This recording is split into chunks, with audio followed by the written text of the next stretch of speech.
Morning student. तो हम लोगों ने डायमेंशन के एप्लीकेशन के बारे में देख लिया। अब हम मेजरमेंट की बात करते हैं। तो मेजरमेंट में डिस्टेंस की अगर हम बात करें तो मेजरमेंट ऑफ डिस्टेंस की बात करते हैं। मेजरमेंट ऑफ डिस्टेंस या measurement of length.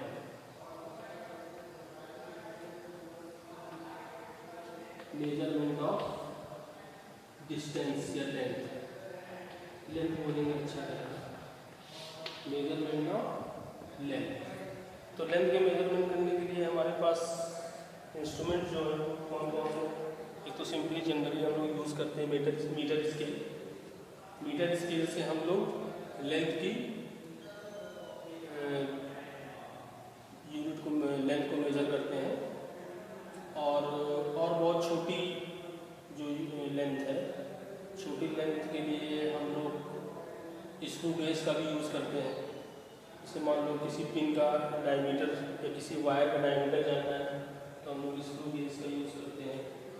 Vernier callipers का यूज़ करते हैं। तो वर्नियर कैलिपर्स हो गया, स्क्रू गेज हो गया, मीटर स्केल हो गया, सारे इंस्ट्रूमेंट हैं जिससे हम लेंथ को मेजर करते हैं। और बहुत सी छोटी साइज़ है। सेल को अगर हमें देखना है, सेल की अगर हम क्या बोलते हैं विड्थ की बात करें तो हम लोग माइक्रोस्कोप यूज़ करते हैं। माइक्रोस्कोप का जो रिजोल्यूशन है, इलेक्ट्रॉन माइक्रोस्कोप है। इलेक्ट्रॉन माइक्रोस्कोप मतलब हाई रिजोल्यूशन का है। हाई रिजोल्यूशन का मतलब ये होता है कि छोटी से छोटी चीज़ों को देखा जाए। टनलिंग माइक्रोस्कोप है, वो और कम विड्थ को मेजर करता है। एटॉमिक लेवल पर जा करके, मॉलिक्यूलर लेवल पर जा करके उसकी साइज को मेजर करता है।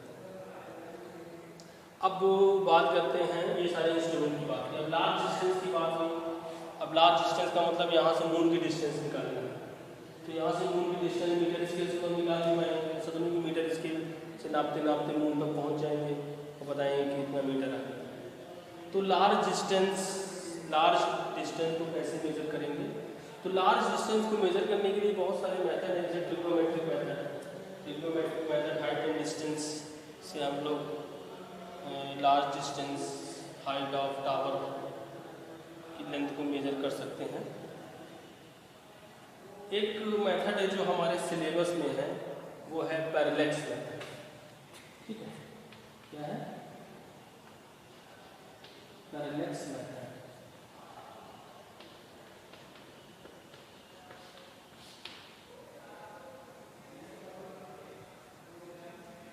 पैरेलैक्स मेथड क्या है?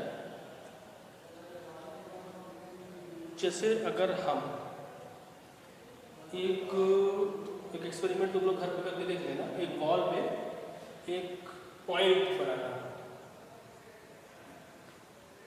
और उसको अपनी राइट आई बंद करके लेफ्ट आई से देखना है ऐसे।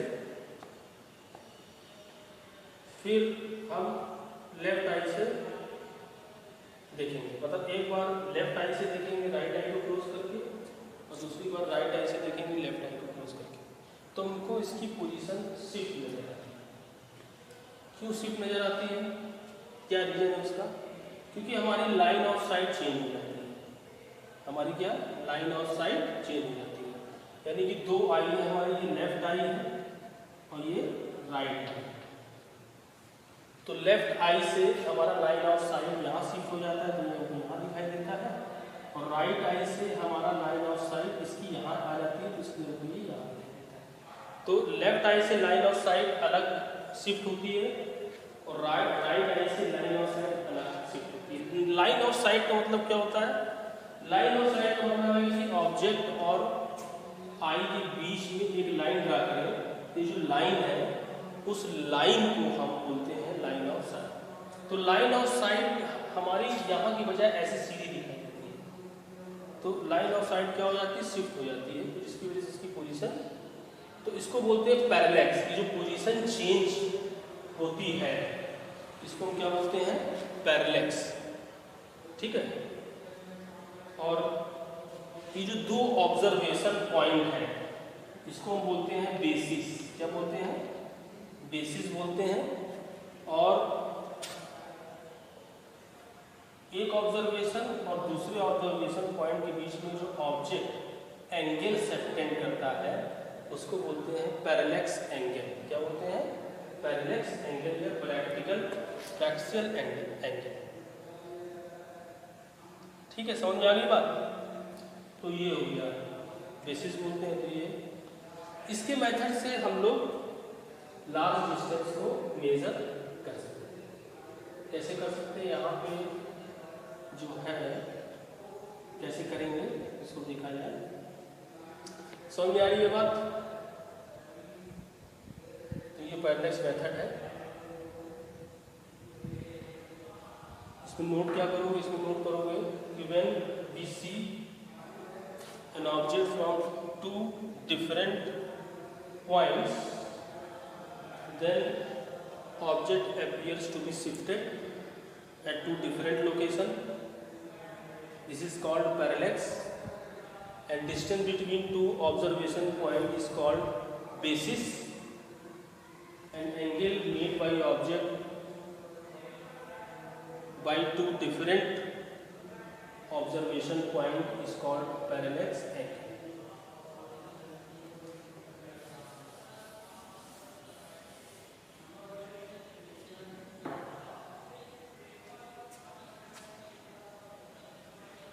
अब मान लो एक मून है और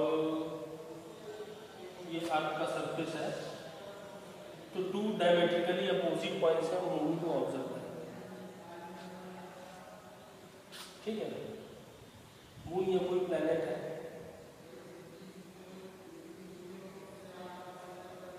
छोटा बना दे। तो हम इस ऑब्जर्वेशन पॉइंट से इस मून को ऑब्जर्व करेंगे, तो ये लाइन ऑफ साइट बनेगी और एक स्टार देखेंगे हम। तो स्टार हमको लाइन ऑफ साइट सीधी दिखेगा। स्टार कहीं भी हो हमको स्टार सीधा दिखाई देगा, मतलब हमारा ऑब्जर्वेशन एकदम स्ट्रेट जाएगा। तो ये एंगल बनेगा θ1। फिर हम बी पॉइंट से मून को देखेंगे और फिर इसी स्टार को देखेंगे, तो आपकी स्टार यहाँ दिखाई देगा, यहाँ दिखाई देगा। भाई स्टार है, स्टार को देखो यहाँ चलेगा, सिविल लाइन चलेगा तब भी स्टार वहीं दिखाई देगा ना। ऐसा तो नहीं सिविल लाइन चलेगा तो स्टार नहीं दिखेगा, स्टार तो जलवा में दिखाई देता था। तो स्टार भी साथ चलेगा, तो लाइन ऑफ साइट हमारी सीधी स्टार साथ चलेगा, मतलब स्टार जो है वो अपीयर होगा इस वे। तो ये एंगल बन गया थीटा। अगर ये θ1 तो ये θ1, ये θ2 तो ये θ2। ठीक है, ये हमको बेसिस है और ये बहुत लार्ज है, तो इसको एक सर्कुलर आर्क मान सकते हैं। तो इसको बेसिस को हम बोल सकते हैं आर्क। तो angle equal to arc upon radius. तो ये क्या है? डिस्टेंस है। ये क्या है? डिस्टेंस है। तो angle equal to theta equal to θ1 plus θ2, यानी कि पैरेलैक्स एंगल है इक्वल टू आर। आर क्या है? Basis upon distance. तो ये डिस्टेंस आ गया। तो डिस्टेंस कैसे लिखेंगे? Basis upon parallax. तो ये पैरेलैक्स मेथड से इस तरीके से हम लोग किसी भी लार्ज डिस्टेंस को मेजर कर सकते हैं। ठीक है, पॉज करके नोट कर लो।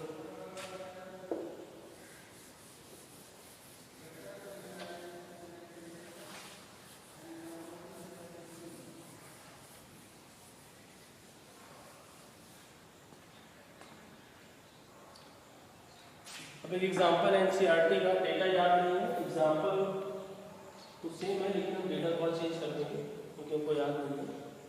एक टावर है एबी,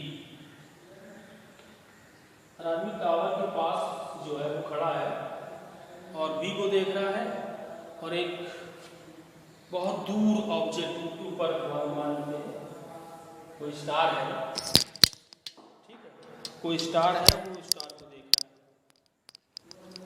तो ये टावर है, ए के पास स्टार आदमी है और एक बी को देख रहा है, बी की लाइन ऑफ साइट की हो गई, और अगला दूर ऑब्जेक्ट है ओ, ओ की लाइन ऑफ साइट।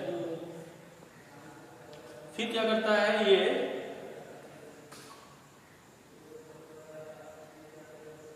पांच मीटर चलता है।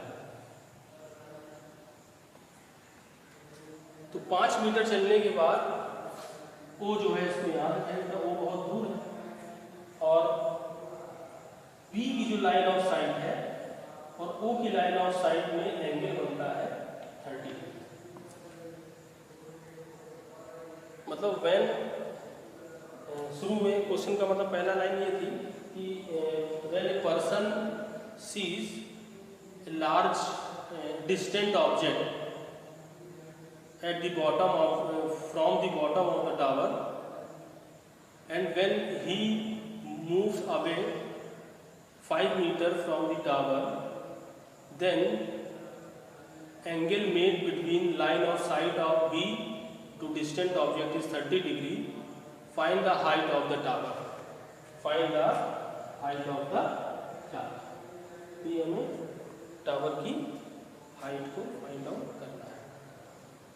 तो टावर की हाइट को फाइंड आउट करो। तो ये 33 क्या हो गया, 30 हो गया। तो क्या है, tan 30 लगा। तो tan 30 equal to perpendicular upon base h equal to 5 into tan 30, 5/1/2। तो 5/3, तो ये हो गया 5/3। अब जो भी है निकाल देंगे। तो एग्जाम्पल कराने का मकसद ये था कि किस तरीके से हम लोग मेथड को अप्लाई करके हम लोग क्वेश्चन को सॉल्व कर सकते हैं। ठीक है, तो ये मेजरमेंट ऑफ लार्ज लेंथ की बात हुई थी। अब हम लोग जो है बात करेंगे मेजरमेंट ऑफ स्मॉल डिस्टेंस। तो माइक्रोस्कोप के बारे में बात कर ही लिया था, लेकिन एक मेथड है जिसकी मेथड से हम ओलेइक एसिड के मॉलिक्यूल की विड्थ को फाइंड आउट करेंगे। ठीक है, तो उसको हम लोग नेक्स्ट टाइम